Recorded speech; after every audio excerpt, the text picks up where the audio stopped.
Bonsoir et bienvenue à vous en direct sur Public Sénat et on débute bien sûr par les titres de votre édition du 22h ce soir. François Hollande et Martine Aubry ensemble à Gandrange dans une Lorraine sinistrée par la désindustrialisation. Le candidat à la présidentielle et la première secrétaire du PS se sont rendus dans ce lieu hautement symbolique puisqu'il représente aux yeux des socialistes les promesses non tenues du chef de l'État. Mais quels sont les engagements pris par les socialistes? Plus d'éléments dans ce journal. Pour ses vœux au monde rural, Nicolas Sarkozy a fait plaisir aux agriculteurs en défendant notamment la baisse des charges dans ce domaine. Lors de ce déplacement en Ariège, le chef de l'État a été accueilli par le sénateur socialiste de ce département, qui n'est autre que le président du Sénat, Jean-Pierre Bel. C'est un procureur aguerri qui est mis en examen dans l'affaire des Fadettes. Le magistrat Philippe Courroy est soupçonné d'avoir tenté de découvrir qui informait illégalement des journalistes du Monde travaillant dans l'affaire Bettencourt. Il affirme ce soir que la question de sa démission ne se pose pas. Et plus généralement, nous allons parler justice ce soir et surtout justice des mineurs avec l'ancien ministre socialiste de l'Intérieur et à la Défense. Il a aussi été 9 ans membre du Conseil constitutionnel. Il est aujourd'hui un jeune avocat, Pierre Jox, dans un instant. Merci d'être en notre compagnie ce soir pour le 22h. Le lieu, symbole de la désindustrialisation, attire les candidats à la présidentielle. Gandrange en Moselle a vu défiler Christine Boutin, c'était il y a quelques semaines. Jean-Luc Mélenchon y passera demain. Et aujourd'hui, c'était au tour de François Hollande, accompagné de la première secrétaire du PS, Martine Aubry. Et un point commun entre tous ces candidats, dénoncer l'échec industriel du président Margot Aubryot. Martine Aubry et François Hollande côte à côte, l'image est rare, c'est même leur premier déplacement de campagne en commun. Ils ont choisi la Lorraine, ou l'exemple parfait d'une région sinistrée en voie de désindustrialisation. Un symbole pour attaquer la politique du chef de l'État. Cette visite tout près de Gandrange, qui est vraiment le symbole de l'abandon de l'emploi par le gouvernement, des contre-vérités, des annonces non réalisées et de l'abandon de la politique industrielle. Nous avons voulu avec François Hollande venir ici pour montrer qu'il y a un chemin. Gandrange, c'est le symbole des promesses non tenues de Nicolas Sarkozy. Ici, il n'a pas réussi à sauver l'usine et le site d'ArcelorMittal a fermé ses portes en 2009. Aujourd'hui, François Hollande a rencontré d'anciens salariés, des salariés qui ne veulent plus croire aux beaux discours. On a un peu marre d'entendre des promesses et puis rien n'est tenu. Regardez derrière vous, vous avez le symbole des promesses non tenues. Donc on ne veut plus des promesses, on veut des actes. Et devant eux, le candidat socialiste a défendu ses propositions, réindustrialisation, innovation et soutien à la production. Une politique industrielle suppose d'avoir un rapport de force entre l'État et un certain nombre de partenaires industriels. Et ici, je pense au groupe Mittal. Il ne s'agit pas d'avoir un conflit. Il s'agit d'avoir là un contrat avec des engagements qui doivent être tenus. Objectif, reconquérir le vote ouvrier, un électorat que Nicolas Sarkozy avait réussi à capter en 2007. Il était attendu de pied ferme face à un monde agricole inquiet. Nicolas Sarkozy a-t-il trouvé les mots justes aujourd'hui en Ariège? En tous les cas, le chef de l'État a défendu la baisse des charges sociales, sans oublier aussi un mot à l'attention des chasseurs. Bref, le président, de plus en plus candidat, soigne son électorat traditionnel sur des terres ancrées. À gauche, Florence Maurice. Si ce n'est pas un candidat en campagne, ça y ressemble. Face à un monde rural inquiet pour son avenir et sous le regard impassible du président du Sénat, Nicolas Sarkozy soigne son électorat traditionnel. Il s'en prend aux normes environnementales, jugées trop tatillonnes, et n'oublie pas de rassurer les chasseurs au passage. La préservation de l'environnement, ce n'est pas empêcher quiconque de faire quoi que ce soit. On paralyse un territoire, on empêche tout le monde de prendre des initiatives. Il faut absolument lever le pied de ce point de vue. Ce que je dis sur l'environnement, je le dis également pour la chasse. Là encore, les chasseurs ne sont pas les ennemis, ce n'est pas les adversaires de l'environnement. Sur ces terres ancrées à gauche, dans le fief du président du Sénat, Nicolas Sarkozy promet donc des règles plus souples à l'avenir. Un discours qui inquiète Jean-Pierre Bel. Oui, je l'ai trouvé extrêmement dur avec la question environnementale. Le respect de l'environnement, c'est pour nous une nécessité, tant du point de vue du vivre ensemble pour nos concitoyens, tant du point de vue de la sauvegarde de la planète, mais aussi au plan économique. Invité par Nicolas Sarkozy à repartir avec lui à Paris, Jean-Pierre Bel a préféré décliner la proposition. Un accueil républicain, oui, mais pas davantage à 3 mois de l'élection présidentielle. J-1 avant le sommet social et cette question qui sera au centre des discussions, comment relancer l'emploi? Nicolas Sarkozy en parlera avec les syndicats et le patronat reçu demain à l'Elysée, mais on en parle dès ce soir dans le 22h avec notre journaliste à Public Sénat et chroniqueur Mickaël Samès. Bonsoir Mickaël. Alors dans quelle ambiance se prépare ce sommet, Mickaël? Eh bien en quelques semaines, on est passé tout simplement du sommet social à un véritable sommet de crise. Les mots ont un sens pour Nicolas Sarkozy. Entre un chômage qui bat des records et la perte de ce triple A, le but est bien de montrer aux Français que le gouvernement prend tous ces dossiers à bras-le-corps, quitte à jouer avec les mots et à dramatiser ce sommet. Ce que les syndicats ont d'ailleurs très bien compris, c'est oui pour écouter les propositions du gouvernement, mais c'est un non ferme. Pas question de tomber pour eux dans un piège politique ou encore d'instrumentaliser. Vous l'avez dit, Mickaël, dramatiser ce sommet. Donc l'Elysée en fait un rendez-vous annoncé comme important pour répondre à la crise. Est-ce qu'il peut constituer un tournant à moins de 100 jours de l'échéance présidentielle? Vous l'avez dit, on est à moins de 100 jours et il ne vous a pas échappé que Nicolas Sarkozy n'est pas encore candidat, même si évidemment plus personne n'en doute. Mais jusqu'à cette annonce, il veut montrer qu'il est président jusqu'au bout. Cela veut dire bouger, proposer des nouvelles pistes, légiférer le plus tard possible.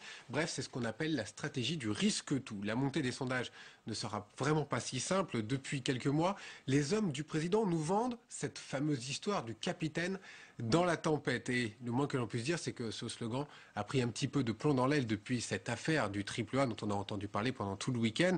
Voilà donc finalement le but de ce sommet très politique pour Nicolas Sarkozy, reprendre la main sur la scène nationale, à l'Elysée comme ailleurs, dans les QG des différents candidats à l'élection présidentielle. On le sait, cette élection se gagnera ou se perdra sur cette question, le chômage. Et Mickaël, justement, il faut pour cela, pour gagner, espérer gagner en tous les cas des mesures concrètes. Est-ce qu'il y en aura demain déjà? C'est un véritable problème pour le président de la République. Le tout est de ne pas servir un catalogue de mesures qui pourraient ressembler à un filet d'eau tiède. Vous savez, il y aura donc des mesures consensuelles où il n'y aura pas de problème avec les syndicats, c'est-à-dire sur la faciliter le chômage partiel, le développement par exemple de la formation des chômeurs. Ça, c'est acquis, même pour le Parti socialiste, donc là-dessus, il n'y aura pas de problème. Mais par contre, là où il risque d'y avoir des négociations très tendues, c'est sur le thème de la compétitivité, ou comment redresser la croissance, sauver nos entreprises, bref, comment faire diminuer le coût du travail. Et là-dessus, c'est là où il risque d'y avoir des tensions avec les différents syndicats, comme la CGT, la CFDT, ou même EFO, qui a promis des manifestations. Eh bien, tous ces textes sont rejetés par les syndicats, par 2/3 des Français qui ne sont pas du tout d'accord avec cette formule de la TVA sociale dont on entend également parler depuis quelques semaines. Et au sein même de la majorité, des voix se sont fait entendre ces derniers jours pour dire qu'ils ne voulaient pas de cette TVA sociale à quelques semaines seulement de l'élection présidentielle. Quoi qu'il en soit, et même après avoir écouté les syndicats, Nicolas Sarkozy tranchera, si ce n'est déjà fait. Il viendra lui-même à la télévision pour s'exprimer. Ce sera le 29 janvier. Par contre, aura-t-il le temps de faire voter ces textes, que ce soit à l'Assemblée nationale ou au Sénat? C'est la question. C'est la grande histoire. On y est, on suivra tout cela ensemble. Merci beaucoup, Mickaël Samès. Et je vous donne rendez-vous demain, évidemment, dans le 22h pour l'analyse de ce sommet social et des annonces et des mesures qui seront annoncées avec de nombreux invités. Ce sera donc demain. Mais dans l'actualité ce soir, les chiffres de la délinquance qui s'invitent dans la campagne. Les socialistes crient au maquillage. Lutte ouvrière traite le ministre de xénophobe. Les Verts parlent de politique de communication et le ministre de l'Intérieur, Claude Guéant, quant à lui, affiche ces chiffres. Tendance à la baisse, dit-il, sans oublier de pointer du doigt certains étrangers. Bérangère Dunglas. Ministre d'un président qui a fait de la lutte contre l'insécurité un étendard, Claude Guéant s'est prêté ce matin à un exercice hautement symbolique. Une présentation en forme de bilan du quinquennat. C'est pourquoi le ministre de l'Intérieur a insisté sur la baisse globale de la délinquance, moins 16,47% depuis 2002. Car pour cette année, la baisse est minime, moins 0,34% seulement, et revêt de grandes disparités. Si en 2011, les atteintes aux biens ont diminué de 1,74%, les cambriolages ont eux augmenté de 16%. Une hausse que le ministre attribue à la délinquance étrangère. Il y a une criminalité spécifique qui nous vient de l'étranger, notamment d'Europe centrale et orientale, qui intervient dans notre pays sous forme de raids et qui repart ensuite dans le pays d'origine, qui appartient à des réseaux internationaux. Ce sont des modalités criminelles qu'il est très difficile de combattre parce que ça implique plusieurs polices, plusieurs justices, plusieurs pays. De son côté, le Parti socialiste crie lui au maquillage des chiffres. François Rebsamen, le monsieur sécurité de François Hollande, estime en effet que nombre de délits comme les vols de portables ou les dégradations de véhicules ne font désormais plus l'objet de plaintes, mais de simples mains courantes. Il y a des progressions qui sont très inquiétantes. Celles qui sont faites, les violences faites aux personnes, qui ont augmenté de 22% depuis 10 ans. Les violences non crapuleuses qui ont augmenté de près de 50% depuis 10 ans. Et l'année dernière, un phénomène nouveau, les vols, les cambriolages dans les maisons d'habitation. Tandis que le PS entend créer 100 zones de sécurité prioritaires où il concentrera les moyens, le ministre explique lui qu'il est en train de remettre des policiers et des gendarmes sur tout le territoire. Après la bataille des chiffres, viendra celle des territoires. Et notre invité ce soir, il est ancien ministre socialiste à la Défense, à l'Intérieur. Il a été 9 ans membre du Conseil constitutionnel et aujourd'hui, il porte la robe d'avocat, bien sûr, Pierre Jox. Bonsoir, bienvenue à vous. Nous avons le plaisir de vous accueillir ce soir pour parler de votre livre publié chez Fayard. Le voici, Pas de quartier, délinquance juvénile et justice des mineurs. Vous décrivez, ou plutôt vous dénoncez ce que vous avez vu, entendu dans les tribunaux pour enfants. Nous allons en parler longuement ce soir. Je voulais vous faire réagir sur cette actualité que l'on vient d'entendre, riche ce soir. D'abord sur les chiffres de la délinquance. Vous avez été ministre de l'Intérieur. Aujourd'hui, l'actuel ministre, Claude Guéant, a ciblé la délinquance des étrangers. Est-ce que c'est un chiffon rouge qu'on agite ou une réalité? Guéant n'est pas un amateur de chiffon rouge, hein, c'est pas son genre. Quant au chiffre principal qu'il agite, c'est le moins 0,34. Vous admirez, moins 0,34. Vous savez, il y a longtemps que je n'attache plus d'importance à ces chiffres-là parce qu'ils sont établis par les services de police. Donc ce qui est important, plus important que le ministre de l'Intérieur ne cite jamais, c'est ce que signalait tout à l'heure le sénateur Rebsamen, qui a été d'ailleurs mon collaborateur au ministère de l'Intérieur il y a longtemps. C'est certaines catégories de délinquance qui se développent. Et donc quand on noie tous les chiffres en disant « Ah, c'est un grand progrès, moins 0,34 », ce n'est pas sérieux. Quand on voit ce qui se passe en matière de cambriolage, par exemple, ça c'est plus important. Mais c'est pas, le problème n'est pas là. Le fond du problème, c'est quels sont les moyens qu'on met en œuvre. Est-ce qu'ils s'accroissent ou est-ce qu'ils diminuent? Or, depuis quelques années, les moyens mis en œuvre en matière de police nationale diminuent. Donc c'est une situation qui se dégrade et qui, j'espère, se rétablira cette année. Une longue expérience dans ce domaine. Vous pensez que c'est toujours l'accroissement du nombre d'effectifs qui peut limiter vous avez raison, la délinquance? Vous avez raison. Mais quand non seulement on diminue les effectifs, et qu'on diminue les moyens matériels des personnels de police, qu'on diminue la formation des personnels de police, alors la situation se dégrade. Dernière question d'actualité avant de venir au livre, c'est le plus important. Un procureur a été mis en examen cet après-midi, c'est rarissime. Philippe Courroy mis en examen dans l'affaire des Fadettes. Lui, il a la ferme volonté ce soir de ne pas démissionner. C'est compréhensible? Je connais un peu Courroy, c'est un être étrange. Il est dans une situation très difficile. Un haut magistrat, chargé dans un grand tribunal des fonctions les plus importantes, mis en examen, soupçonné d'avoir utilisé des procédés interdits par la loi pour espionner un journaliste. Je crois qu'il faut suivre ça comme non pas comme un roman policier, mais comme un roman politique. Si vraiment ce qui est mis en cause là se vérifie, c'est un très mauvais signe pour la démocratie. Quand vous dites vous le connaissez, juste une question, on dit souvent qu'il est proche du pouvoir, c'est-à-dire qu'on remet peut-être en cause son indépendance. C'est injuste pour ce magistrat qui a aussi quand même une carrière assez belle? Qu'est-ce que c'est qu'une belle carrière pour vous? Indépendance, non. Un magistrat du parquet comme lui, il est soumis aux ordres du garde des Sceaux, il l'a montré. L'indépendance est une chose, le respect de la loi c'est plus important. S'il a violé la loi, évidemment, c'est extrêmement grave. Bien sûr. Alors, le livre à présent, le voici, Délinquance juvénile, pas de quartier, délinquance juvénile et justice des mineurs.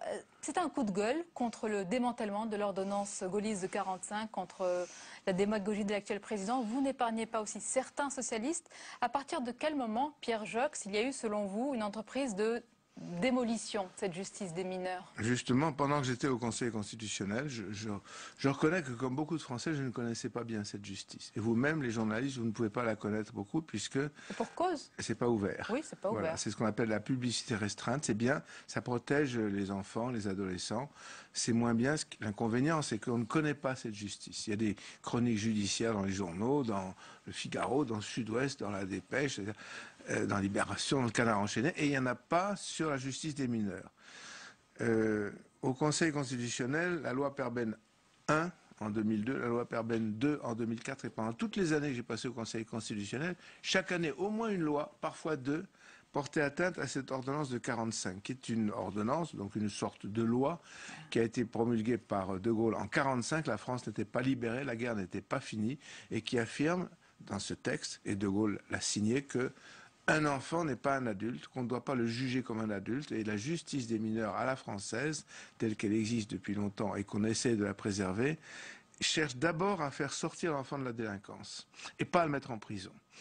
Je pense qu'il faut défendre ces textes, cette philosophie, et je crois que mon livre a le rôle d'informer et d'alerter. Je vous remercie de m'avoir invité, mais je crois que ceux qui suivent Public Sénat sont mieux informés que la plupart des Français parce qu'ils ont pu assister au Sénat à des débats sur ces lois, qui sont des lois un peu compliquées. Et les lois compliquées, on ne peut les comprendre que si on suit un peu un débat parlementaire.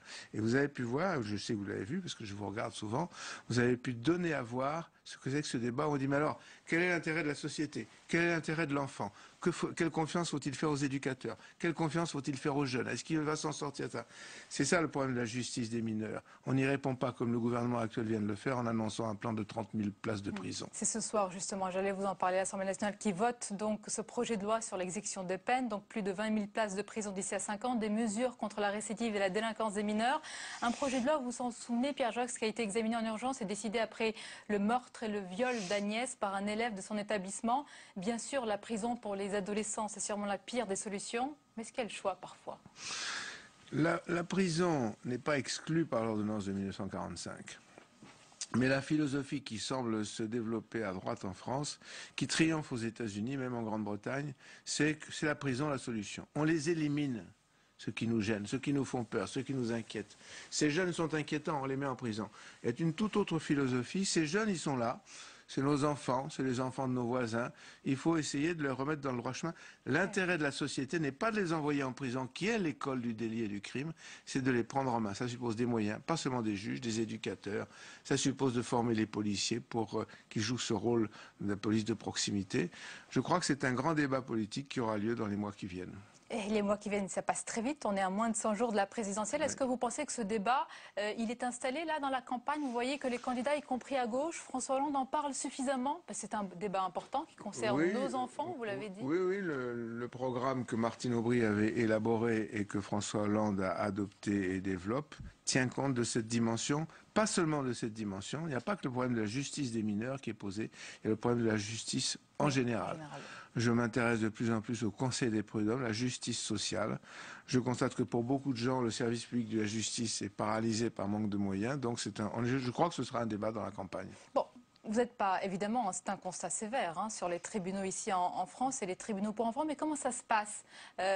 Renseignez-nous et renseignez nos téléspectateurs comment ça se passe dans les autres pays, dans les tribunaux pour enfants d'Espagne, en Angleterre, aux États-Unis. J'ai été voir dans plusieurs pays d'Europe, en Suisse, en Espagne, en Allemagne, en Autriche. J'ai aussi été aux États-Unis. Je connaissais déjà la situation au Québec et en Angleterre. Il y a deux grandes tendances. Je parle des pays démocratiques. Comme la France, longtemps, la Suisse aujourd'hui, l'Allemagne aujourd'hui, l'Espagne aujourd'hui, conservent le cap, à savoir les enfants, on doit les traiter comme des enfants, pas comme des adultes. Et puis il y a l'autre ligne, celle des États-Unis, qui met les enfants en prison, de plus en plus souvent jugés par les juges pour adultes, dans des prisons pour adultes, avec toutes les conséquences tragiques pour des jeunes, des enfants, d'être mis dans les prisons pour adultes. Dans des pays voisins, comme l'Espagne, non seulement on ne veut pas diminuer l'âge de la minorité pénale. On veut accroître l'âge de la majorité. En Allemagne, on traite les mineurs jusqu'à au-delà de la minorité, après 18 ans, jusqu'à 21 ans. On considère qu'un jeune, tant qu'il n'a pas atteint une certaine maturité, une certaine installation dans la société, il faut s'occuper de lui, il faut essayer de le prendre en main lorsqu'il échappe. Au Québec, par exemple, 90% des jeunes qui passent par la justice des mineurs ne récidivent pas. En France, nous sommes à 80%. C'est pas si mal. La justice des mineurs en France, elle marche pas si mal. Non. Mais on diminue les moyens. On diminue les éducateurs, oui, on diminue les éducateurs, on diminue le nombre d'éducateurs, on diminue leurs moyens. J'étais de permanence au tribunal des enfants dimanche, avant-hier, toute la journée de dimanche. J'ai vu, comme chaque fois que je m'occupe de ça, des juges désolés du fait qu'ils ne peuvent pas, ils ne trouvent plus de place dans un centre. Pourquoi est-ce qu'on enferme? Donc c'est un grand problème qui, je crois, a été tranché à un moment donné quand la France était optimiste, à la libération, au moment de la libération, de la fin de la guerre, la victoire contre le nazisme. Aujourd'hui, une partie de la France est pessimiste, elle a peur de l'avenir, elle a peur de sa jeunesse. Je crois que l'optimisme, ça consiste à penser à son avenir, mais aussi à son avenir à travers l'avenir de la jeunesse. Les jeunes, il faut les former, il ne faut pas les incarcérer. Justement, alors c'est très important ce que vous dites, mais autour de ce thème, il y a souvent de la passion. Quand il y a eu justement ce meurtre et ce viol de la jeune Agnès par un élève, par un collègue, par un jeune, les gens ne l'ont pas perçu comme un enfant, comme un adolescent, mais comme un monstre. C'est pas votre style, à Public Sénat. C'est une question. Une partie de la télévision pour qui on mêle ce qui est l'information et ce qui est le spectacle. Des crimes d'adolescents, des crimes d'enfants sont très rares. Mais un crime d'enfant, un crime d'un adolescent sur une adolescente, c'est très rare. Mais c'est tellement spectaculaire qu'on peut en parler pendant des jours. Heureusement, c'est très rare. Si on parlait aussi souvent de tous les crimes horribles commis par des adultes sur des enfants, les crimes sexuels commis contre des enfants, si on en parlait tous les jours autant que de cette horrible histoire, les gens commenceraient à se dire, attention, occupons-nous un peu plus des criminels adultes, un peu plus des crimes dont les enfants sont victimes, au lieu de penser ou d'essayer de faire croire que la jeunesse française est criminelle, qu'elle est une espèce de jeunesse à la dérive. Et puis on rappelle qu'un adolescent, un enfant ne choisit pas d'être un délinquant, c'est important. Oui, vous pensez à quelqu'un qui a dit le contraire, mais je dans pense votre comme camp vous. D'ailleurs. Pas dans Chez les mon socialistes, camp. oh il y en a eu. Pas dans mon camp, Excusez-moi. dans mon parti, Dans votre parti. certes, hélas, mais pas dans mon camp. Parce que celui qui a dit ça, il a tort. Et deuxièmement, il aurait mieux fait de tourner... Vous parlez de Julien Drey pour que... C'est vous qui parlez de Julien Drey, mais en effet, c'est bien de lui qu'il s'agit. Il aurait dû tourner 17 fois sa langue dans sa bouche avant de parler. Et vous, Pierre Joxe, pourquoi ce combat? Pourquoi les enfants? Parce que j'ai découvert ça tardivement, je dois dire, au Conseil constitutionnel. Quand j'étais ministre de l'Intérieur, je me suis beaucoup occupé de la grande délinquance, la grande criminalité, du terrorisme, des gros trafiquants de drogue, etc. Mais tous ces jeunes, tous ces enfants, si on ne s'occupe pas d'eux pendant qu'il est encore temps, ils peuvent devenir des grands voyous. Tous les petits voyous ne deviennent pas des grands voyous, mais tous les grands voyous ont été des petits voyous. Donc s'occuper de la justice des mineurs, s'occuper de la prévention, s'occuper de l'éducation, c'est une tâche majeure pour un père de famille, pour un grand-père, pour n'importe quel particulier et pour une société.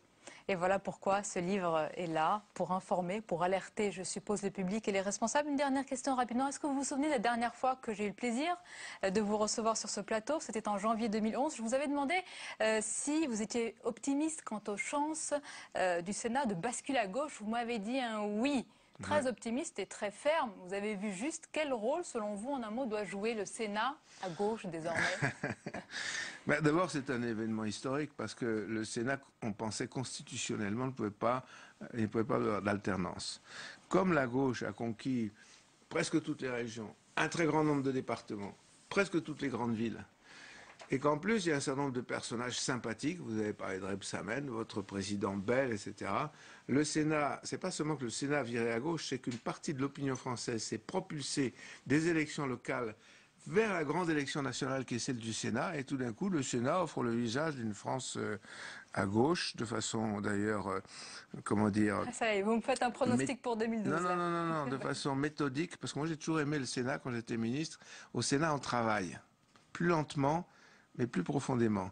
Et je pense que l'image tout à l'heure de Bell, écoutant poliment le président de la République dans le fond de l'Ariège, qui est allé présenter ses vœux aux paysans, c'était assez cocasse, le maire de Neuilly, l'ancien maire de Neuilly, qui va parler de son expérience de la paysannerie dans l'Ariège. Bon. Eh bien, Bell est un sage, et en face de lui, il y avait quelqu'un qui n'est pas un sage. C'est l'avis de Pierre Jox. Merci beaucoup d'avoir été notre invité ce soir. La suite de 22 h, tout de suite le tour de l'info de Cécile Sixou.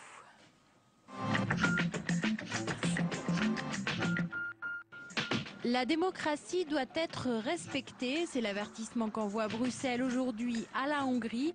L'Europe lui donne un mois pour modifier ses lois constitutionnelles controversées. Le Premier ministre Viktor Orban est sommé de revenir sur des réformes contraires à l'indépendance de la Banque centrale et des juges. S'il ne se soumet pas à cette demande, la Hongrie pourrait être poursuivie par la Cour de justice européenne. Demain, le Premier ministre hongrois défendra sa position devant le Parlement européen.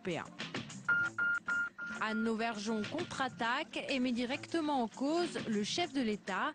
L'ex-patronne d'Areva accuse ce matin l'Élysée d'avoir multiplié les pressions contre elle, des opérations de déstabilisation systématique, car elle empêchait le démantèlement du groupe, ce qui, selon elle, allait à l'encontre d'intérêts privés protégés par la présidence de la République. D'autre part, l'ex-dirigeante du fleuron nucléaire français va porter plainte pour espionnage contre Areva. Ce soir, l'entreprise affirme n'avoir jamais commandé d'études illégales. En 2007, on estimait l'évasion fiscale en France à entre 30 et 40 milliards d'euros, ce qui n'est quand même pas rien. Au niveau européen, l'ensemble de l'Union européenne, on parle de 200 milliards. Il y a de l'argent en France, mais il s'échappe trop facilement hors de nos frontières. C'est la conviction du groupe communiste du Sénat qui réclame la création d'une commission d'enquête sur l'évasion des capitaux. Ascolti, c'è gente che sta scendendo dalla piscagina di prua. Lei quella piscagina la percorre in senso inverso, sale sulla nave e mi dice quante persone e che cosa hanno a bordo, chiaro? L'échange est musclé entre le garde-côte et le capitaine du Concordia, mais il est surtout accablant pour le commandant du bateau échoué Francesco Schettino, qui avait bien quitté le navire avant tout le monde. Comandante, per cortesia. No, per cortesia, lei adesso prende e va a bordo. Mi assicuri che sta andando a bordo. Io sto andando qua con la lancia dei soccorsi, sono sotto qua, non sono andato da nessuna parte. Aujourd'hui pourtant, il nie toujours avoir abandonné le bateau.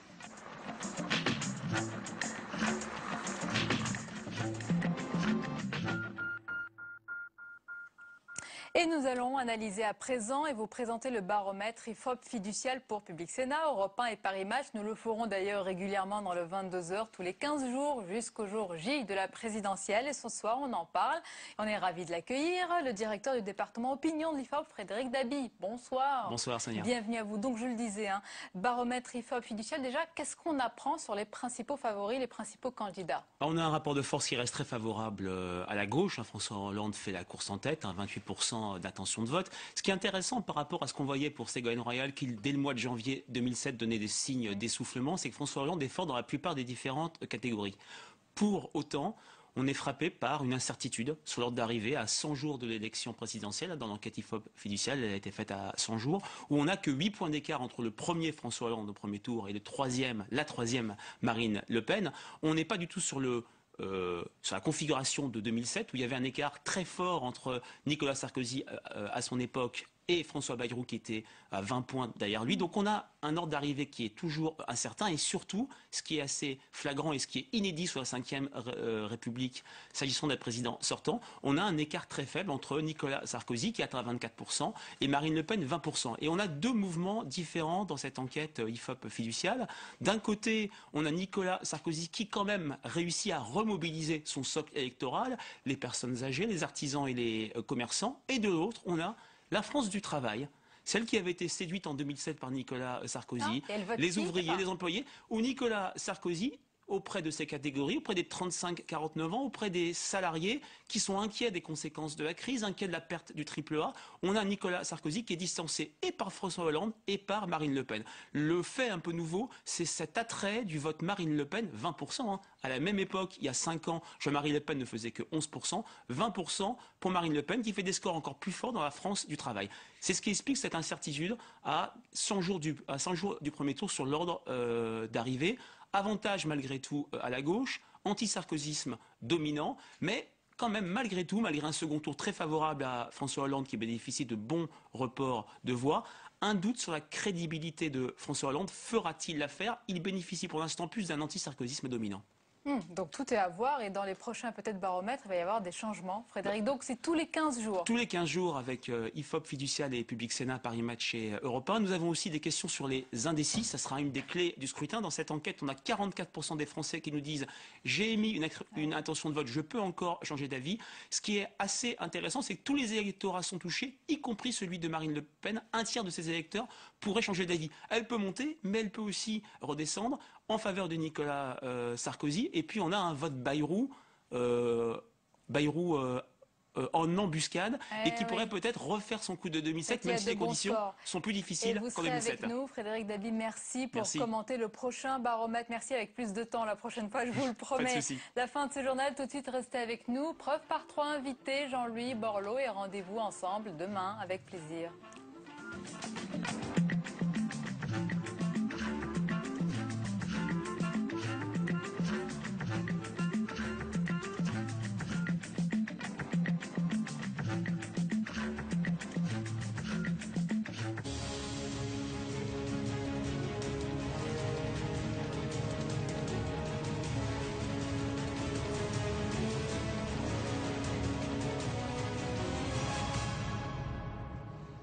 Jean-Louis Borloo est l'invité de Preuve par 3 à quelques heures du sommet social de l'Elysée. Bonsoir Jean-Louis Borloo. Bonsoir. Merci d'être avec nous. Vous cultivez votre différence en proclamant que l'élection présidentielle n'a pas l'importance qu'on lui donne. Cette réflexion vous est-elle venue après avoir déclaré forfait? Quelles sont vos nouvelles ambitions comme président du Parti radical pour ne pas être marginalisé? À ce type de questions, vous répondrez dans un instant à Samir Tounsi de l'AFP. Perrine Tarnaud de Public Sénat lui succédera ensuite pour des questions plus personnelles, vous verrez. D'abord, Jean-Louis Borloo, le chef de l'État, a formé des vœux ce mardi pour le monde agricole. Dans l'Ariège, il a dénoncé les règles environnementales tatillonnes qui empoisonnent les agriculteurs. Est-ce que l'artisan, le maître d'œuvre du Grenelle de l'environnement est d'accord? Ça dépend lesquelles. Ça fait partie de ces phrases à l'emporte-pièce. Le pacte agricole, il est forcément environnemental. D'ailleurs, l'univers qui a le plus progressé, c'est l'univers agricole. Les énergies renouvelables, la plus grande progression, c'est dans le monde agricole. Le gaz, l'utilisation du gaz, c'est dans le monde agricole. Le biogaz. Mais manifestement, le chef de l'État n'a pas les mêmes retours que vous. Non, mais attendez. L'évolution sur le phytosanitaire, c'est le monde agricole. 42 substances dangereuses ont été supprimées. La croissance du bio, la plus importante d'Europe, c'est en France. L'évolution, chaque jour, de 20 exploitations qui vont vers des circuits courts, c'est grâce au monde agricole. C'est grâce au monde agricole. Mais il peut y avoir des règles qui ne sont pas environnementales, en général. C'est ce qu'a dit le chef de l'État. Mais il peut être approximatif, ça peut arriver. Alors approximatif, formule à l'emporte-pièce, on commence bien. Oui, mais bon, écoutez, on est dans un monde d'adulte. Bon, le président a voulu le Grenelle agricole a été décisif. Le monde agricole sait que son avenir, il est évidemment dans la production en circuit court, avec